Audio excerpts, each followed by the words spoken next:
Olá! Mesmo sendo um assunto bastante disseminado entre funcionários e seus empregadores, os direitos trabalhistas ainda geram dúvidas. Para falar sobre o assunto, eu estou com Eduardo Munhoz, que é advogado e vai poder nos esclarecer várias dessas dúvidas. Olá, Eduardo, obrigada pela sua presença. Eu gostaria de começar até com um assunto que se relaciona aos direitos das domésticas, que foi bastante falado na mídia há pouco tempo, e saber do que se trata, se já foi resolvido esse assunto e se são direitos também que nós podemos levar para qualquer tipo de trabalhador. Olá, Érica. É um prazer estar aqui de volta no Teoria e Prática. Realmente, essa questão das domésticas é um assunto que ainda não está totalmente resolvido. O que aconteceu, só para a gente entender um pouco melhor? Existe uma lei, que é a nossa lei maior, chamada Constituição Federal. E a Constituição Federal, ela trouxe, quando foi criada em 1988, uma série de direitos diferenciados aos empregados. Direitos esses que nós já estamos muito acostumados no nosso dia a dia. E ela trouxe uma distinção para os domésticos. Então, existiam alguns direitos específicos a empregados e outros específicos aos domésticos. Na prática, os domésticos se sentiam um pouco inferiorizados. E o que nós tivemos em 2013 foi uma equiparação dos domésticos aos mesmos direitos dos empregados.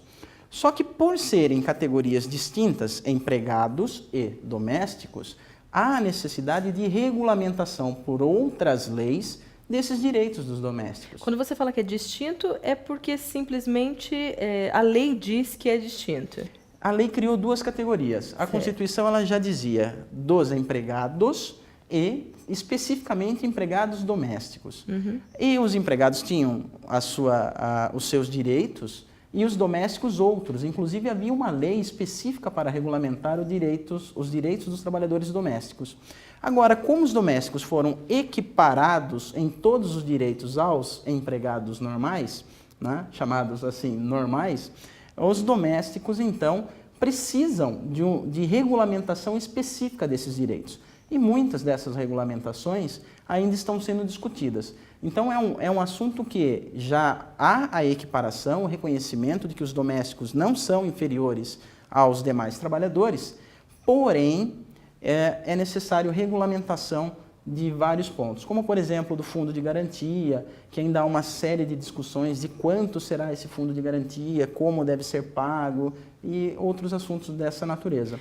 Então, eles já têm esses direitos assegurados e a gente espera que num breve espaço de tempo aí tenhamos todos esses direitos já regulamentados para que os domésticos possam saber tranquilamente quais são realmente seus direitos e quais são as obrigações dos empregadores. Como usufruir deles, né? Sem dúvida. E, Eduardo, quais são os direitos hoje básicos dos trabalhadores de uma forma geral? Bem, eu acho interessante a gente pontuar, Érica, que existem várias espécies de trabalhadores, né? Assim como outrora existiam os empregados e os domésticos com direitos diferentes, nós temos uma gama variada de trabalhadores. Oficialmente, qualquer pessoa que desenvolva uma atividade intelectual ou econômica pode ser considerado um trabalhador. Mas para falarmos em direitos dos empregados, principalmente em CLT, Consolidação das Leis do Trabalho, é preciso que a gente visualize o empregado. O empregado é aquela pessoa que ela vai trabalhar para um empregador de forma pessoal, de forma habitual, com subordinação e, logicamente, ganhando por isso, com onerosidade. Então, se é pessoal, ela não pode substituir a sua mão de obra, ela tem que comparecer pessoalmente ao trabalho. É habitual porque existe uma frequência nesse trabalho. É subordinado porque ela trabalha de acordo com a orientação e determinação do seu empregador. E é oneroso porque ela recebe um salário por isso. Havendo esses 4 requisitos, nós estamos diante da figura de um empregado. Ao empregado, nós aplicamos a CLT e vários direitos assegurados pela Constituição Federal. Basicamente, nós temos o direito às férias remuneradas uma vez por ano, o descanso semanal remunerado, o fundo de garantia, nós temos seguro-desemprego, nós temos 13º salário, enfim, nós temos uma gama variada de direitos que são assegurados aos empregados. E, para saber, a gente aplica essa regra dos 4 requisitos para identificar quem é empregado e quem não seria, como por exemplo um trabalhador autônomo que não se enquadra no perfil de empregado. Certo, eu vou fazer algumas perguntinhas para você, mas são perguntinhas básicas que às vezes as pessoas que nos assistem não sabem se de fato isso se aplica a todos, se é regra ou se não é. Porque, por exemplo, quando tem que assinar a carteira de admissão, existe um prazo para essa assinatura? Como funciona isso com o empregador? Bem, para o empregado, numa relação de emprego, então nós temos o empregador e o empregado, o empregador deve assinar a carteira de trabalho imediatamente. Porém, o empregador dispõe, de acordo com a legislação, de um prazo de 48 horas para devolver essa carteira ao empregado. Se houver um atraso injustificado na devolução dessa carteira, aí o empregador estaria sujeito a uma multa que é de até um salário mínimo por dia de atraso. Certo. Tá? Mas isso se realmente houver o indício de que a carteira está sendo retida porque não foi assinada. Tem que ter alguma justificativa, pelo menos. Exatamente. E qual é o prazo máximo dentro do mês, dentro dos 30 dias, para que seja pago esse salário? Bem, o pagamento do salário, de acordo com o que a legislação estabelece, ele tem que ocorrer no quinto dia útil após o encerramento do ciclo. Tem trabalhadores que recebem mensalmente, então seria no quinto dia útil do mês seguinte. Tem trabalhadores que recebem semanalmente, tem trabalhadores que recebem quinzenalmente. É sempre 5 dias após o encerramento do ciclo que foi contratado. Mas é bom a gente deixar bem claro que a convenção coletiva de trabalho, os acordos coletivos da classe trabalhadora, pode estabelecer regras diferenciadas. Sempre que houver uma regra diferenciada, seja na convenção ou em algum outro acordo, nós temos que aplicar sempre a regra que seja mais interessante, mais favorável ao empregado. Então, se houver, por exemplo, num acordo coletivo, a previsão de que o salário é pago em 2 parcelas, que seria um adiantamento e posteriormente o pagamento, tem que ser feito dessa forma, de acordo com as regras daquela categoria profissional. Então, no caso de um funcionário que queira saber a respeito, ele tem que verificar de fato a lei, mas também as regras do acordo coletivo que foi feito. Correto. E nesse sentido, o sindicato é um excelente guardião e amigo realmente do empregado. E dessas informações todas. Sem sombra de dúvida. E aí tem aquela ideia de 90 dias de experiência. Pode passar de 90 dias essa experiência? Se o empregado continuar trabalhando após o período de experiência, automaticamente ele deverá ser encarado como um empregado efetivo. Então, aspas, penalidade, porque não é uma penalidade, né, mas a consequência maior do funcionário continuar trabalhando após o período de experiência é que ele se torna automaticamente um funcionário efetivo. Uhum. E o registro em carteira deve coincidir com o primeiro dia de trabalho do empregado. Se esse registro não for feito logo no primeiro dia, subentende-se que esse empregado já foi contratado nesse regime permanente e não nesse regime provisório de experiência. É bastante comum isso, né? Mais do que a gente imagina, porque todo mundo fala em 90 dias de experiência, mas é bastante comum que passe dos 90 e a pessoa nem é informada, ela já sabe que passou do prazo, ela é efetiva. Exatamente. É algo que já se torna bastante corriqueiro na prática das grandes empresas e também das pequenas e médias empresas. Isso ocorre com frequência. Tem uma questão que eu acho bastante polêmica. Sim. Eu recebo um salário e não necessariamente é esse o salário que está na minha carteira. Às vezes o salário que está em carteira é menor. Isso pode? Sim, porque na verdade a remuneração, que é o conjunto de ganhos do empregado, ela sofre com a ação de vários adicionais.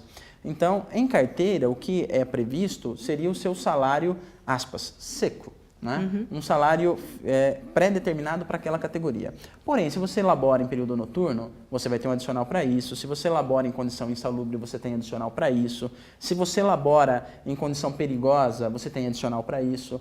Se você está trabalhando numa condição de transferência provisória, existe adicional para isso. Então, existem uma série de adicionais e, muitas vezes, ajuda de custo e outras verbas que vão integrar a remuneração desse empregado. Então, o que ele recebe no final do mês, efetivamente, é maior do que está em carteira. Estranho seria se fosse ao contrário. Se a sua folha de pagamento representasse valor inferior ao que está previsto em carteira e desde que para isso não haja uma explicação lógica, como, por exemplo, um empréstimo consignado nos termos da legislação. Sim, sem dúvida. Eduardo, eu tenho várias outras perguntas para te fazer, inclusive sobre o que tem de novo. O que tem de novo e a questão da tecnologia. Mas a gente vai deixar isso daí para o próximo bloco, ok? Ok. O Teoria e Prática volta já.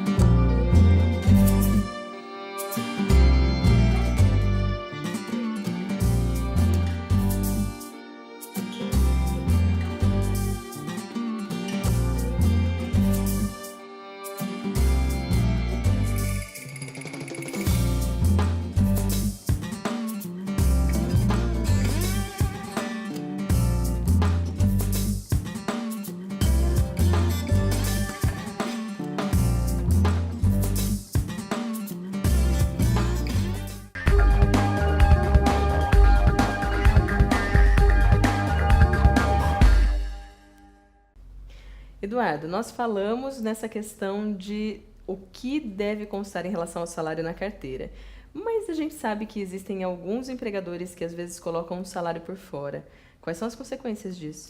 As consequências elas podem ser bem variadas, Érica, mas em última análise, esse empregador ele pode acabar tendo que ser obrigado a pagar novamente essa diferença ao empregado e os reflexos dessa diferença salarial aos órgãos como o INSS, fazer as deduções de imposto de renda quando fossem o caso. Então, é uma estratégia, infelizmente, ainda muito comum, mas que deve ser evitada, uma por ser proibida, e outra porque pode trazer seríssimas consequências para o empregador. Eu diria até que o barato sai caro, porque de repente ele ganha alguma coisa nesse momento, mas depois se tiver que pagar é muito mais. Exatamente. Né? E FGTS, de quem é a responsabilidade? O FGTS, ele surge na história do direito trabalhista brasileiro na década de 70, mas ele vem se fortalecer com a nova Constituição de 88. A partir de 88, o FGTS se torna regime obrigatório para todos os empregados. E o FGTS ele surge como uma forma de substituir uma antiga estabilidade que era a estabilidade decenal. Quando o empregado atingia 10 anos de trabalho, ele se tornava estável e não poderia mais ser demitido se não fosse por justa causa. Então, quando os empregados atingiam 9 anos de emprego, os empregadores os demitiam, porque a partir do 10º ano não poderiam mais fazer. Para evitar esse efeito colateral, foi criado o sistema do Fundo de Garantia, em que o empregador fica obrigado a recolher 8% do salário dos seus empregados e criar uma poupança paralela para o empregado, que servirá de amparo para ele no caso de uma despedida, de uma demissão sem justa causa. Sim. No caso da demissão sem justa causa, o empregado poderá acessar os fundos do seu FGTS. Quanto mais tempo de emprego ele possuir, maior será essa poupança e que tem uma rentabilidade muito interessante e acima da média dos investimentos brasileiros. Então, de fato, precisa e é interessante para os dois. Sim, sem sombra de dúvidas. E seguro-desemprego, quem tem acesso, quem pode usufruir do seguro-desemprego? Existem várias regras que regem o seguro-desemprego, mas basicamente, para se ter direito ao seguro-desemprego, o empregado precisa ter mantido essa condição de empregado durante no mínimo 6 meses anteriores à sua demissão.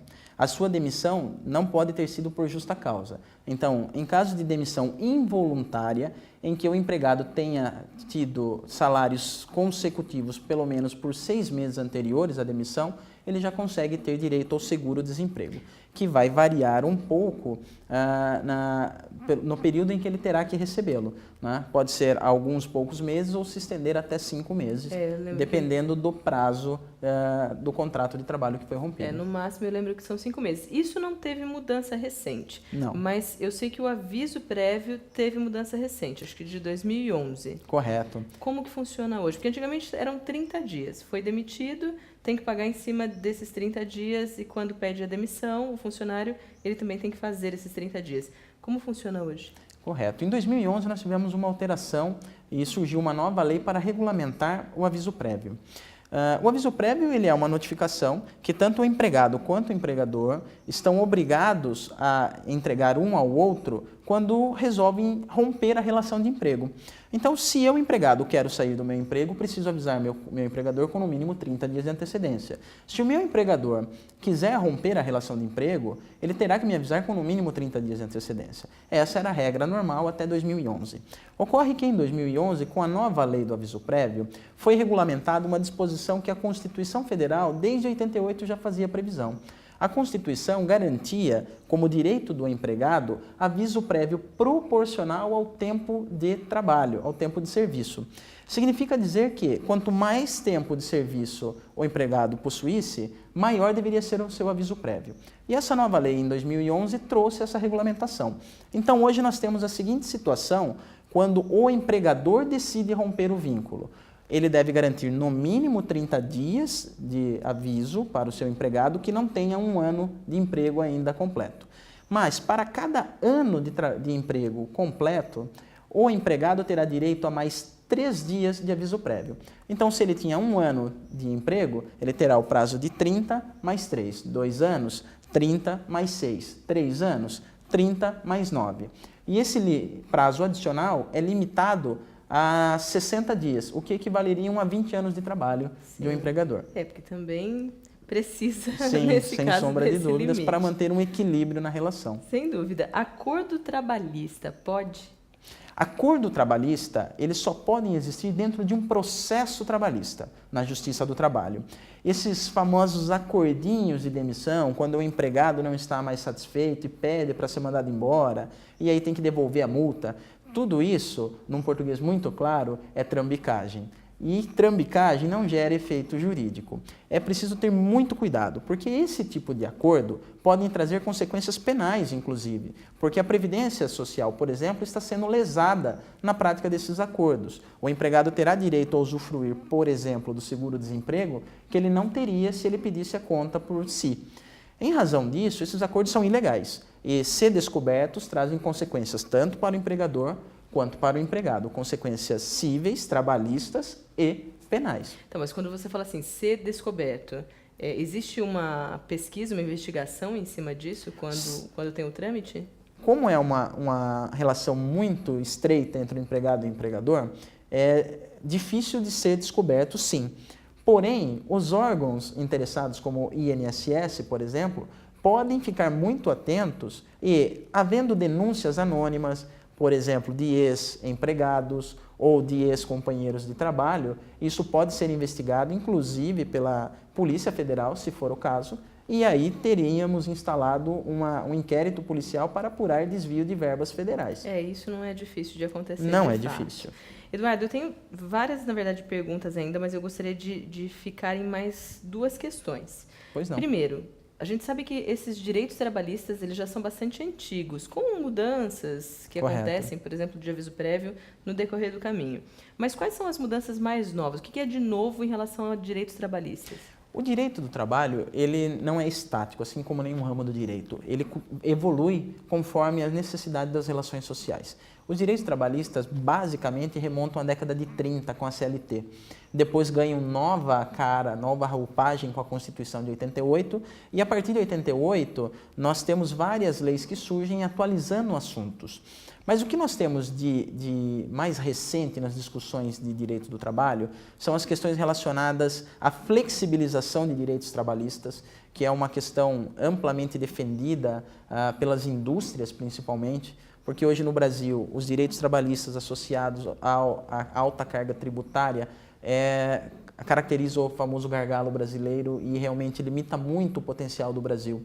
Mas flexibilizar direitos não significa necessariamente abrir mão, dispor de direitos, mas é garantir que as partes possam, em determinadas circunstâncias, traçarem novos acordos, né? Sempre com a presença de sindicatos, instituições de classe.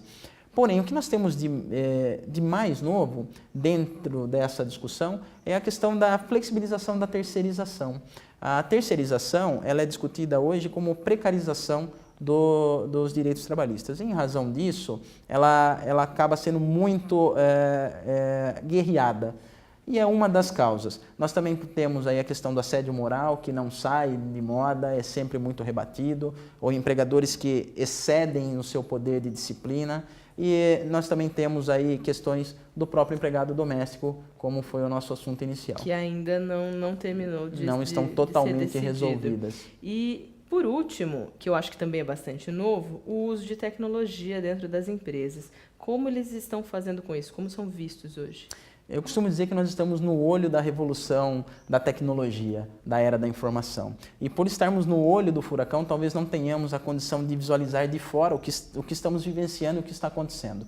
De fato, a tecnologia invadiu a vida de todos, não é diferente com os empregados, e que, principalmente, as redes sociais estão em todo lugar, em qualquer dispositivo móvel hoje. Os empregados eles têm que ter muito cuidado com relação a isso, porque o uso indevido e excessivo dessa tecnologia em desacordo com as regras do ambiente de trabalho, podem trazer graves consequências ao empregado, como, por exemplo, uma demissão por justa causa. E se essa situação gerar prejuízo ao empregador, o empregado em ação civil pode ser até mesmo obrigado a ressarcir o empregador. Um clássico exemplo é uma singela foto no ambiente de trabalho com o uniforme da empresa, mostrando o ambiente de empresa, se postada numa rede social, pode trazer consequências seríssimas. Pode haver vazamento de sigilo industrial, pode haver a marca da empresa vinculada a uma situação indesejada, pode haver uma série de danos que surjam em razão disso. Por isso, o melhor conselho hoje é o bom senso e cautela. Ambiente de trabalho, local de trabalho, não é a nossa casa e nós temos que tomar muito cuidado com essas informações e a forma como elas são veiculadas. E principalmente porque o horário fica registrado e dá para saber exatamente o momento que foi colocado. Sem sombra de dúvida. Eduardo, como sempre, um prazer falar com você. Prazer é todo meu. Eu gostaria até assim, vou deixar para quem nos assiste... Sim. Esse gostinho de nos enviar as sugestões, as dúvidas sobre o assunto, porque nós temos mais sobre isso e eu te arrasto de novo aqui para a gente conversar. Estou à disposição, é sempre um prazer participar aqui com vocês. Obrigada, Eduardo. E é isso aí. Então, para quem tiver dúvida ou sugestão, nos envie teoriaeprática@uniararas.br. Até a próxima!